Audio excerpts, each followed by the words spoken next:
Good morning, everyone. Good evening, good afternoon, wherever you are, and welcome to this week's weekly energy boost. My name is Elisheva, and together with Eitan, today we are discussing how to quantum leap to your next level. And that's because this week contains, or I should say, this week contains the beginning of a very powerful opportunity that supports us in many ways to take a bigger jump, to expedite the process to meeting our next level and overcoming the potential barriers that are between us and our next level, not only in this week, but for the entire year. Weekly Energy Boost is a 7-day spiritual weather forecast where we provide our listeners with the most powerful and practical tools to navigate the coming 7 days through the teachings and tools of Kabbalah. And even though every episode is focused on the unique gifts and potential pitfalls of this week, the lessons and tools that we share are really timeless.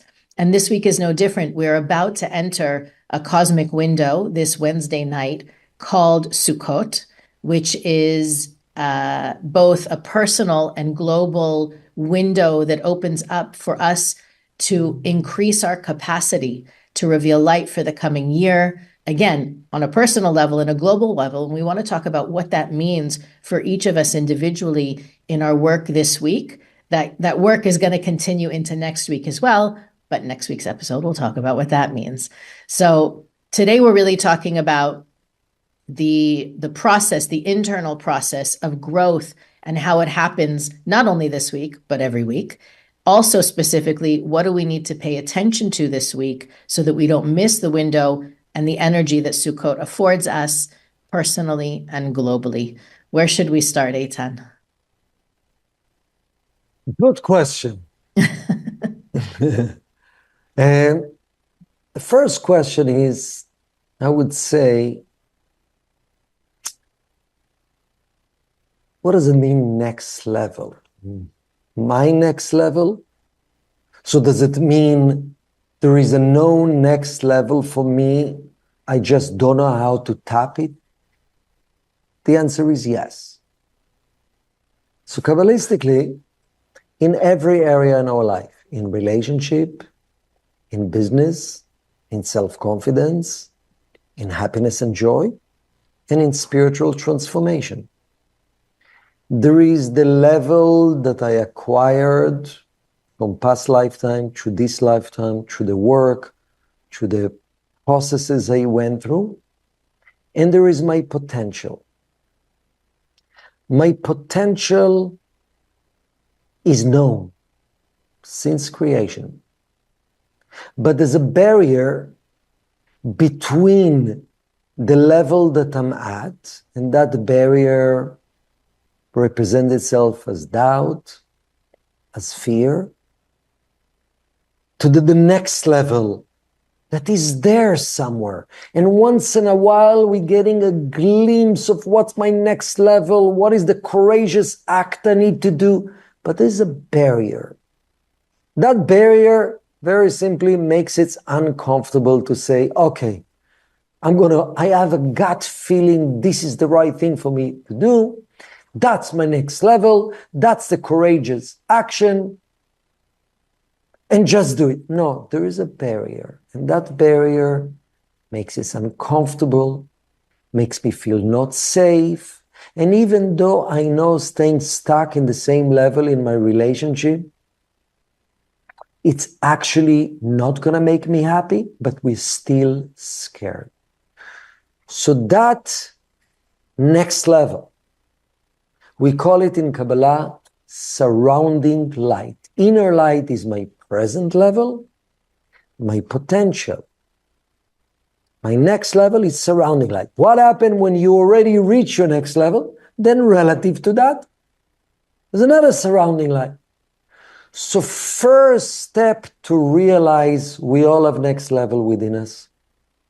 How do I access it? So for me, when we're speaking about this holiday called Sukkot, which is a cosmic opening to access our surrounding light, is be open to listen to your gut feeling,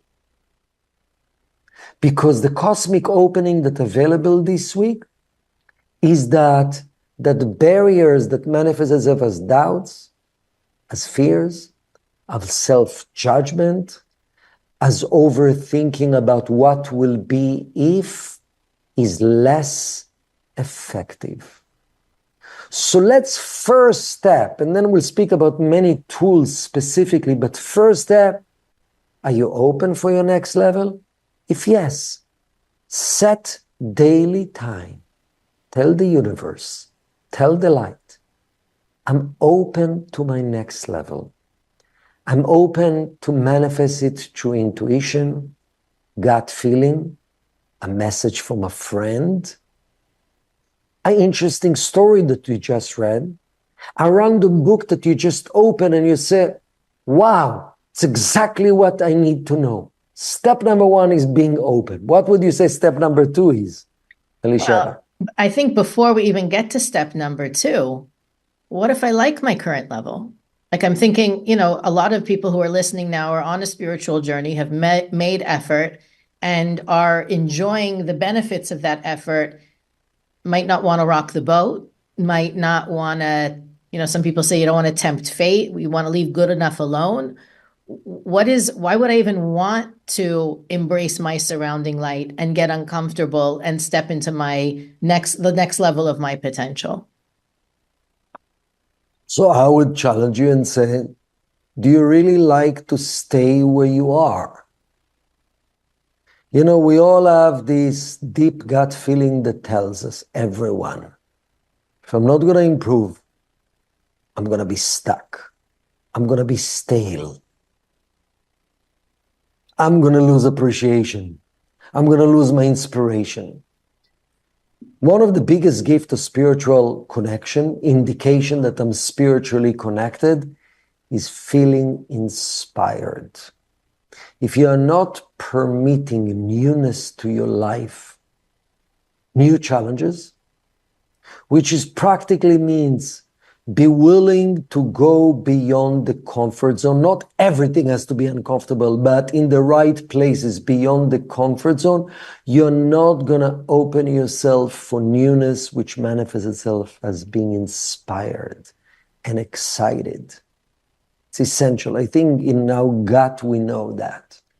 Yeah, that's true. Definitely. And I think also what you said before, the universe wants to see our willingness. Maybe that's really step two to your step one, is being willing to be uncomfortable, to sit in the unknown, to be vulnerable, to feel weak even. That willingness is actually what's more important, or the universe wants to see our willingness and doesn't necessarily need to put us through the discomfort.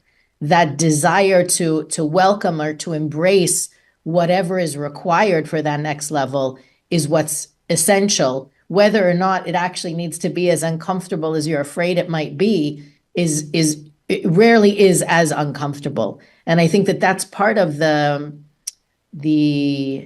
beauty of the opportunity of this week, is that you don't really get to grow unless you are called to grow. I'm thinking of a teaching we heard from a few years ago from Michael Berg, that we know that the Kabbalists would look so forward. Our teacher Rav Berg would spend every minute in the structure of what's called the sukkah, which is, on one hand, some people create it and sit in it and use it to connect to the energy of the week, but it's also about sitting in the shadows. That when you're in a period of unknown or uncertainty, that's really the only time that you get to grow.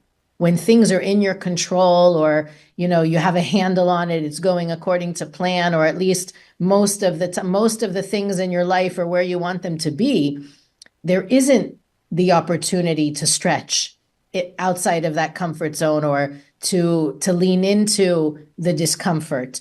So the Kabbalists would look forward to those times of uncertainty, because that was really the only time for exponential growth. Incremental growth comes with being proactive. Exponential growth comes when you're willing to do whatever it takes to grow and to get to that next level and to be aligned with the light despite the darkness, to live like the light, to behave like light like, even though it appears to be dark in your life. And for me, I get excited about that teaching because especially in today's reality, there's a lot of unknowns and uncertainties between, the politics and the weather and the unrest in all parts of the world. There is so much that's not clear and not going to plan, that it's an everyday practice, especially for those of us who are on a spiritual path, to maintain and grow not only my certainty, but also the ways that I show up to shine my light despite the darkness. So for me, that's step 2, is really the willingness to shine despite the darkness, despite the fear or how it looks or what's worrying me about everything. I love it. Something is important, and that's the tools I want to share, that this holiday, Sukkot, has to do also with joy. Because when we hear, oh, we have to move towards next level and it's uncomfortable, it's actually not joyous. Oh, another stretch, another pain. And actually, from this Wednesday for a week, what's available is how do I access my next level with joy? Not just for this week, for the year. I want to plant that seed. So let me give you a few tools and share with you a few tools. When you get a thought that comes beyond logic about calling someone, that's suggesting you to do something that you would call logically a risk, a clear thought about, wow, lets me let go of something. You can call it a gut feeling. You can call it a thought beyond logic. If you think too much about it, you can call it an uncomfortable suggestion. But after the initial clarity, it comes from a deeper place, from your soul, from your surrounding life. Kabbalistically, faster you embrace it and jump to do it and to follow through with attitude of joy, even though if you think too much about it, it will, it's uncomfortable, but faster you embrace it with energy of joy, you'll get more courage to do it, and it will be joyous experience. What will make it scary and uncomfortable? When you start to calculate and to overthink the ramification of your action. So that's actually part what we want to open ourselves, is that courage to listen and to follow through. That's the problem. Very often, there's disconnection inside. I know what's the right thing, but I don't feel like doing. Let me be safer. And then you get stuck. So that's one tool. Another thing, and you said something very important, Elisheva, because Sukkot this week connects to unknown, beyond my control, beyond my plan. Actually, the whole structure of Sukkot, that concept of Sukkot, is supposed to be a temporary house structure that is vulnerable to the winds, to the weather, and you cannot anchor it really to a physical building. It has to be made from the vegetation kingdom and so on. So what is the idea there? The logical nature, the human nature, the ego nature is to protect the known. Our soul loves the next level. Next level means I don't know exactly the plan, because if I would know, it will not be next level. I don't have specific expectations how it's going to look like. And it might be opposite of what I thought. That's what makes it surrounding light. Surrounding light is the potential that I don't yet grasp. I might have sparks of thoughts and feeling, but I don't grasp. So the mere fact, unexpected, unknown, faster you embrace it, joyous that process will be. I'll give you personal examples. In my journey in the Kabbalah Center for many years, I was called to be in different Kabbalah centers all over the world, sometimes for a week, sometimes for 2 months, sometimes for 6 months, and sometimes for a few years. And sometimes it's because I was needed, and it was important, and it was last minute experience. I've noticed every time I got this calling of, okay, it's the time to go to the next level.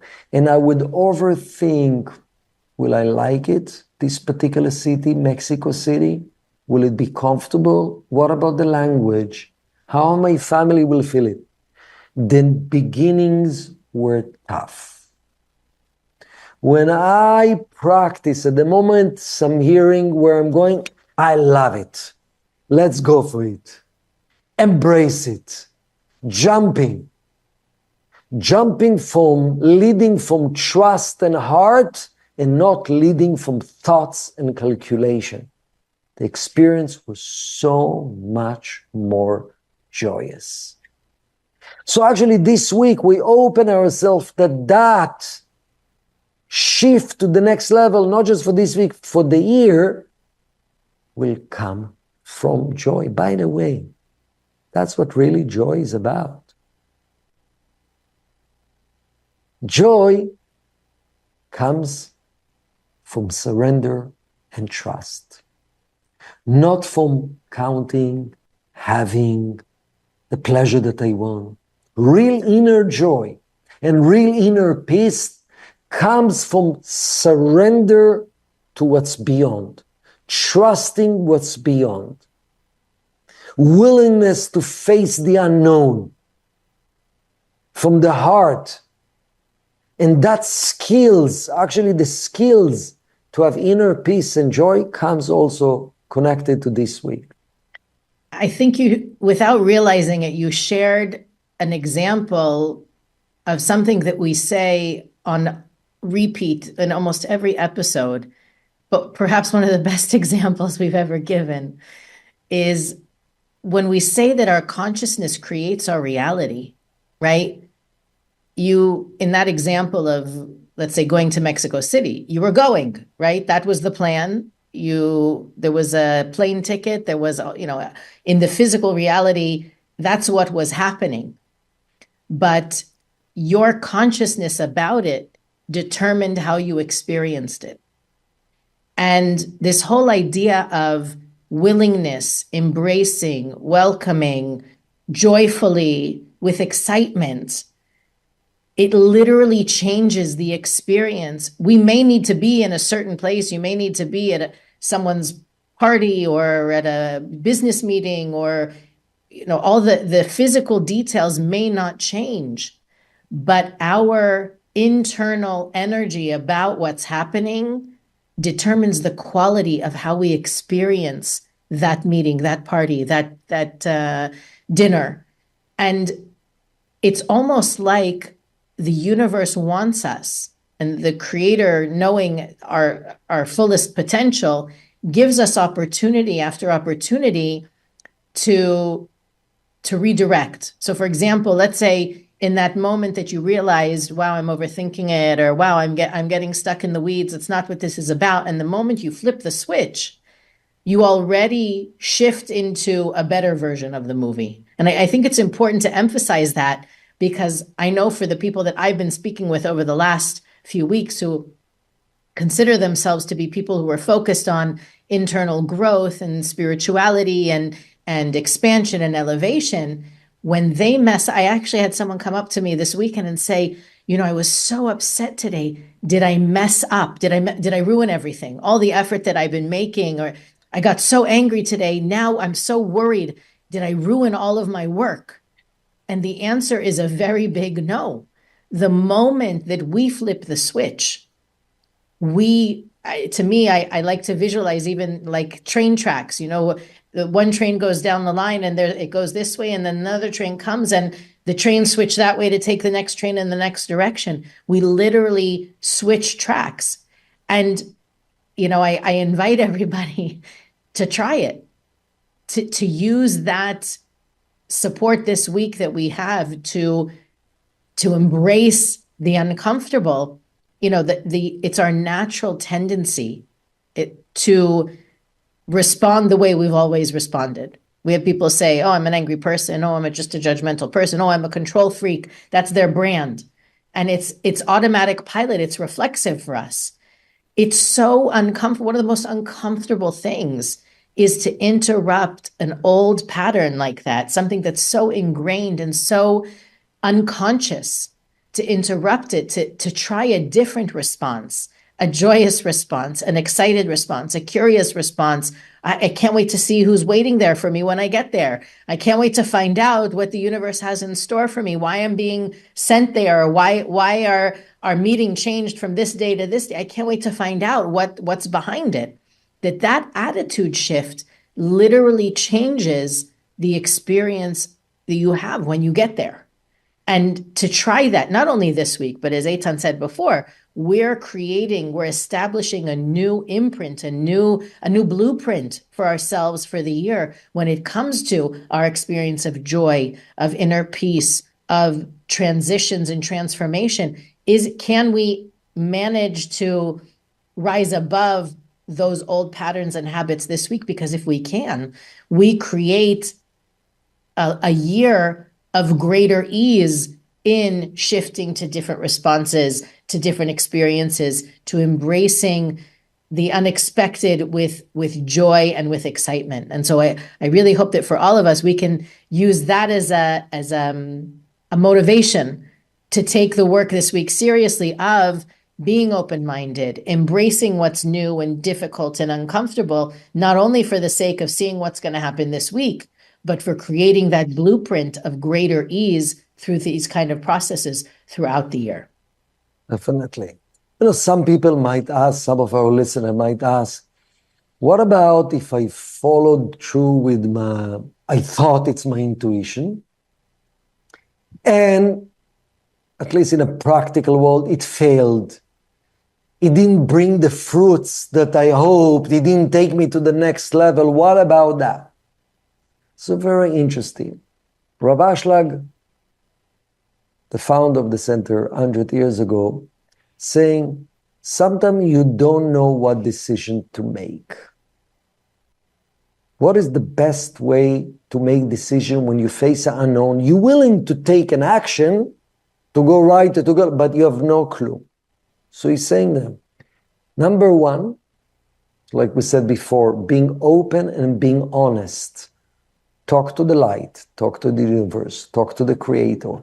I really want to know what road should I take. I'm open, even though I'm a little afraid to go left, but I'm open to do whatever it takes to go to the next level. And then he's saying, then, whatever feels right or is close to right, go for it. And then he said, even though, because you truly asked and you truly want to go to the next level without an agenda, without calculation, what's going to happen to you and if your ego will be served. So even it will look like it was a wrong decision, it will turn to be right.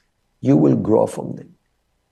And when you're not really asking, you're just impulsive, and you're not actually looking at the bigger picture, which is connecting more to the light and connecting to your next level. So very often, even though it was the right decision, it will turn to be limited. So don't worry about what's going to happen. The fact that you have intention to go to the next level, stronger connection to the light of your soul, and the fact that you're actually courageous with that action, no matter what, even the mistake or the failure, will turn to be a major blessings in your life. Wow. I think that that's probably the best thing to remember, especially when you don't know. We talked about this. I don't remember if it was last week or the week before. The Libra this month, the month of Libra, we're all going to have an increased tendency to second guess, to worry. Did I make the right decision? Was it the right thing to do? Should I have done this differently? Should I have said no or yes or whatever it is? To really lean into the idea that how I make my decision is almost, if not more important than which choice I make. That energy, again, reinforcing the consciousness creates your reality, that if your consciousness is elevated and expansive and you go with certainty, even if it's the wrong decision, circumstances will turn into the right decision. That's a really beautiful reminder. Beautiful. Before we wrap up, I wanted to share something. I know usually at the end of every episode, we remind you to follow us and go to our website and all those different things. And this past week, someone went to our website, weeklyenergyboost.com, and sent an email asking a really powerful question. And I wanted to share it with everyone because, first of all, it made me laugh and smile and I brought the question to my family, which created a great conversation, really, really interesting revelations. So this person wrote in and said they're a very passionate football fan and they root for their team with great passion, but they also root against their opponents. That every week there's certain players that they don't want to play or teams that they want to lose. And since they've been listening to the podcast and growing and learning so much, they want to make sure that it's spiritually okay to root against a team, a coach, or a player in football. So my family is obsessed with football. So I asked my sons, what do they think about that question? And they're like, of course it's okay. And I said, why do you think it's okay? And they said, well, because I'm not really actually asking for them to get hurt or for something bad to happen to them. I just want them to get out of the way so the people that I want to win are going to win. So I bring this to the conversation because, especially in this month, that our actions are so much more impactful, as it's the first year of the month energetically, first month of the year energetically for us, and the thoughts, words, and actions that we engage in are that much more impactful. Again, creating that blueprint for the year. So I shared with this listener, and I thought it's important to share with everyone else, theoretically or morally or ethically, it's probably not a big deal to want the team playing your team to lose. But you wouldn't, maybe morally or ethically, we understand that it's not a good idea to wish bad for your neighbor or your friend or the competitor for the product that you create or the other sales guy who might steal your customer. We understand that you shouldn't wish bad for them, but when it's impersonal like this, it seems like it's okay. And the answer we came up with was, it's not okay. Not because something bad's going to happen, but more because whenever we put out energy, negativity, you could even go so far as to call it evil eye, that energy comes back to us, whether we wanted to or not. We believe that what you give is what you get applies when it's positive, but it also applies when it's negative. And it's simply bad business to wish bad for anybody. Not because, God forbid, you're a wizard sitting in your living room on Sunday afternoon watching a football game, but more because of the energy that you attract when you put out that anything but best wishes. So this person wrote back saying, they're going to stop wishing badly for not only, they expanded it to global matters, and I know that it was with a warmth and a smile. It's really against our nature as people to think in those terms that, it's harmless to not, to wish badly for people that we don't know, or, people that we even think are negative or evil. The whole reason that we teach, we understand that we want the light to overcome the darkness. is that we're not going to end darkness by adding more darkness to it. And that's really something else that I think is important as we go into this week, where we have this opportunity to connect to inner peace, world peace, joy, and growth, that we remind ourselves that you cannot defeat darkness with darkness. You can only defeat it with light. And to really operate, pray. I told my son, pray harder for your team with all the energy that you're going to save, no longer wishing ill for the team that they're playing against. And we laughed and we smiled and we thought it was cute. So I want to encourage you to keep sending in your questions, your feedback, your comments about what you get and how you get it and how you're applying what you're applying. We have contact us button on weeklyenergyboost.com that you can reach out to us. Also, if you're following us on social media, you're welcome to comment on our posts or DM us. But being a part, really engaging in what you're learning and applying is really powerful, not only for you, but for us as well. And I want to encourage that. Eitan, any final words before we say goodbye? Just to conclude your story about, agreeing with your team, liking your team. It can be in anything. It can be in politics. It can be in opinions. It can be in relationship. And it's so essential. One of the most powerful Kabbalistic principles is to have personal opinions, but without disliking and bringing down the other person. So that's what creates success in marriage or in any team, that actually we are very different, we're individuals, but doesn't mean I hate you, and if you'll agree with me, I love you. So that's actually in every aspect of our life. Yeah. Absolutely. So thank you to who sent in that email. Thank you guys for listening, for sharing, for rating and reviewing, and we'll see you next week on the Weekly Energy Boost.